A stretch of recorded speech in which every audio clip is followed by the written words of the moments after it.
মানুষ যদি দুটা গালি দেয় চুপ করে থাকে, ও তার আমল নামা নিয়ে আল্লাহর সামনে দাঁড়াবে, আর কিয়ামতের মাঠে বহু নেকি ফ্রি ফ্রি পাওয়া যাবে।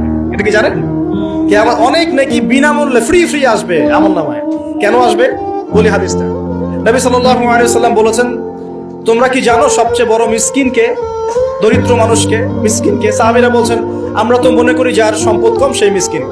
নবীজি বলছেন, না, প্রকৃত মিসকিন সে ব্যক্তি নয়। প্রকৃত মিসকিন সে ব্যক্তি যে কিয়ামতের মাঠে উঠবে উহুদ পাহাড়ের সমান নেকি নিয়ে উঠবে। উহুদ পাহাড় দেখেছেন তো? বিশাল পাহাড়। উহুদ পাহাড়ের সমান নেকি নিয়ে উঠবে। নামাজের নেকি, যাকাতের নেকি, হজের নেকি, ওমরার নেকি, বিভিন্ন নেকি।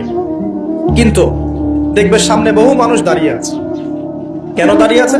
কারো কাছ থেকে টাকা নিয়েছে, টাকা শোধ করে নাই, কাউকে গালি দিয়েছে, কাউকে অন্যায়ভাবে অপবাদ দিয়েছে, কাউকে আঘাত করেছে, কারো উপর জুলুম করেছে ইত্যাদি। বিভিন্ন রকম মানুষের সাথে জড়িত পাপ ছিল, ঠিক আছে? কারো গীবত করেছে, কাউকে তহমত দিয়েছে ইত্যাদি। এখন আল্লাহ পাক বলবেন, এই ব্যক্তির নেকির